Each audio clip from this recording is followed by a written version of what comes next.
Hey everybody, Brian Von VA here, back at it again. Today we're going to be discussing the best homebrew rule in your D&D campaign. We've already covered the least favorite, now it's time to cover your favorites. Leave yours in the comments below. The problem I've always had at my table was long combat situations. Each turn took forever, with players needing a recap of events because they weren't paying attention. Then they'd ask their questions, then they'd make a decision, then they'd look up the relevant rules, blah, blah, blah. It was exhausting and dragged the game to a snail's pace. Now, part of this problem, admittedly, was the 3.5 system, which is a lot more complex than my players would have preferred. Nevertheless, I implemented a simple rule. When I tell you it's your turn, you have 5 seconds to declare an action or lose your turn to indecision. I only had to invoke it once and combat sped right up. I don't even know if I consider this a house rule since I haven't invoked it in years. Nevertheless, it's still hanging over my players' heads, and one of them even mentioned the other day how they much appreciated the rule. So I suppose this counts.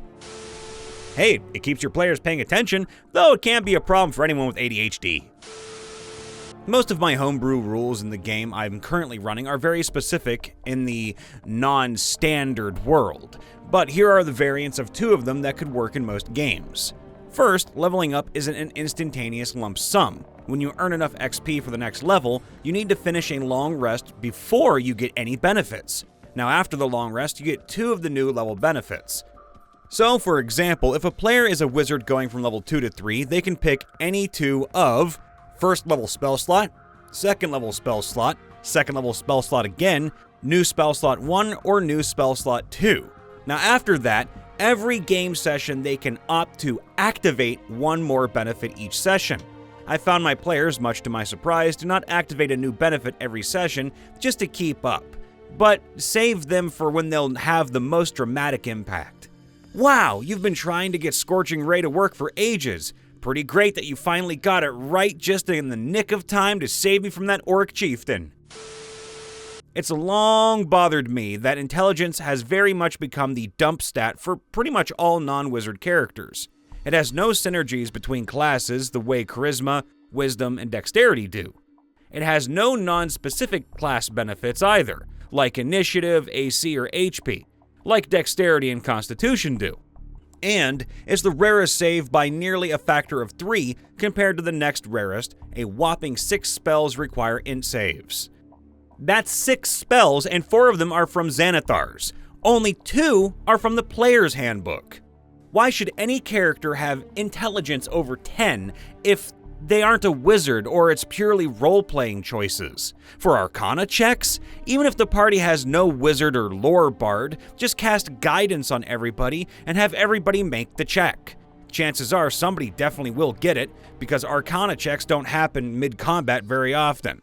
So, what can be done to make intelligence a little bit less useless? Let's take a look back to D&D 3 and all the skills there. The homebrew I'm testing now is this. A character gets additional proficiencies in non-physical skills equal to their intelligence modifier. So a character with a 17 in intelligence and a +3 modifier gets 3 additional proficiencies that are based on intelligence, wisdom, or charisma, but not strength or dexterity, or obviously constitution. Is it unbalancing? I don't really think so, but I haven't had much chance to test it yet. I have 4 reoccurring rules. Hands off the chess piece. That's my golden rule. If you forgot about something and your turn is passed, tough luck, it happened. Even if it didn't make sense or is impossible. The only exception to this rule that I have is for death saving throws. Miss the mark. When someone, ally or enemy, makes a ranged attack, physical and magical, that doesn't meet the AC, and there is someone in the trajectory of the shot, they have to make a reflex save equal to or exceed the missed shot, i.e. 15 is a miss, it would be a reflex save DC. It makes everyone aware of their surroundings. Call of the Reaper. If you fail a death saving throw, it sticks with you until a long or short rest, or healing after the battle. It's to prevent springboarding from characters and make encounters a little bit more threatening. Trauma. If a character fails a death saving throw, they will need to make a will save 10 plus half the negative damage taken. If they fail, I ask my players to tell me what the most traumatizing thing for their character was in that moment, which they then develop a phobia for. In combat, this becomes a 1-minute frightened condition against the phobia, which they can save against every round. I actually like this idea. Giving them a little bit of PTSD might make it a little bit more interesting and give them more of an initiative to keep their characters alive and healthy.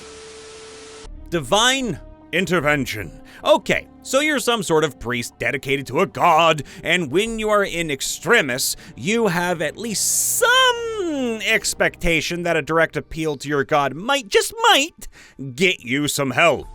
Each level as a full priest, you accumulate 2% divine intervention, and sort of priests, paladins, and others who work specifically for a religious purpose but aren't full priests get 1% per level. Adjustments can be made for behavior, so you'd better have been good, evil, lawful, chaotic, etc. based on your character's deity's alignment.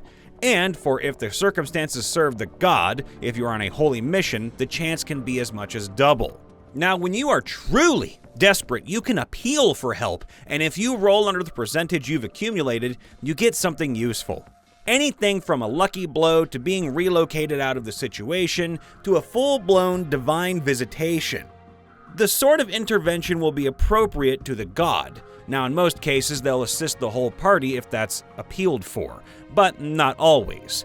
The catch here is that appealing for such divination reduces your accumulated percentage by 10 even if it fails, which certainly eliminates frivolous uses. If it succeeds, your percentage is reduced by 20. On occasion, the god might waive this reduction if the circumstances were very much serving their purposes. This provides parties with the last desperate throw of the dice when things go badly wrong. The death penalty. When a character dies, and I do mean dead because I allow player characters to be revived the round that they drop past dead, that character must make a wisdom saving throw for each piece of magical equipment that they possess. If the save fails, nothing happens. If the save succeeds, then that piece of magical equipment is cursed.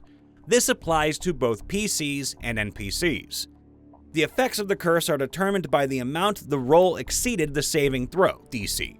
If it was saved by 4 or less, for example, the curse is a mild one.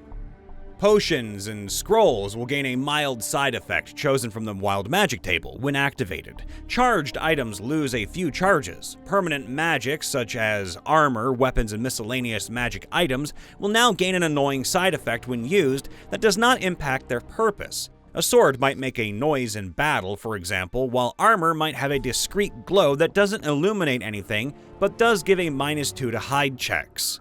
If the roll succeeds by 5 to 8 points, then the curse is actually more serious. A scroll might lose 1 to 2 spells, a potion might cause a character to lose all their body hair, or might cause near deafness, -4 to perception, for as long as the potion lasts.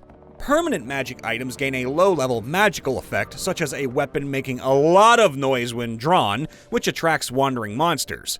Armor making the character reek with a minus on manipulation attempts, or another trait that will make them less desirable.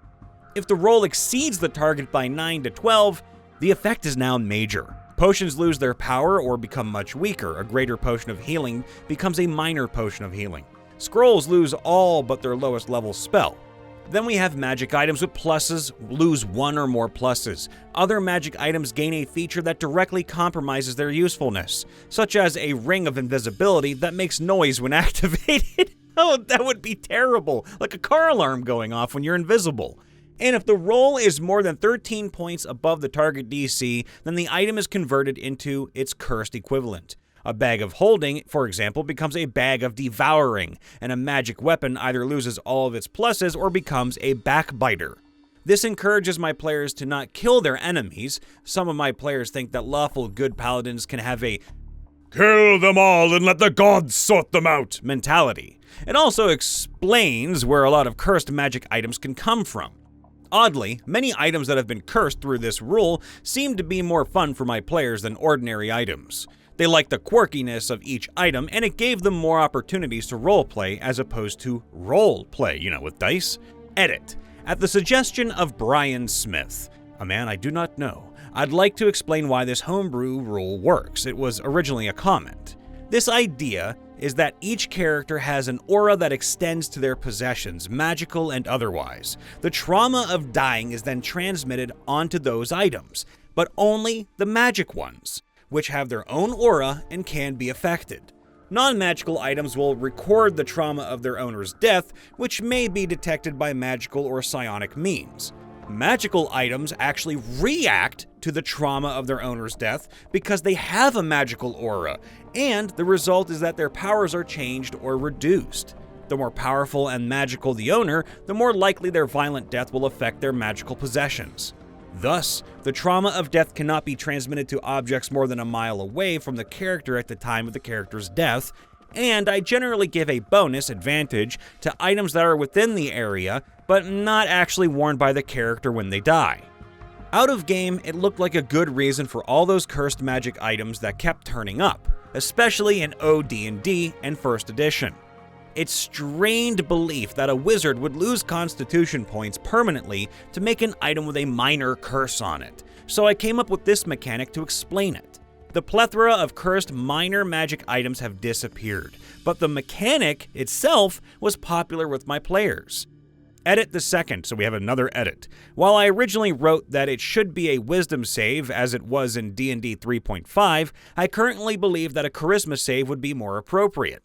I would set the DC at either an 18 or 20, perhaps varying it slightly by power level of magic items, with more powerful items actually having a lower DC, assuming you wanted to limit them in your game. You might even rule that one-shot items are too weak to be affected if the bookkeeping becomes too bothersome, or that high-level items and artifacts save with disadvantage. This is obviously a homebrew rule, and therefore only a suggestion. If you like it, take it for your game as a gift freely given, and if you don't, just leave it here where you found it.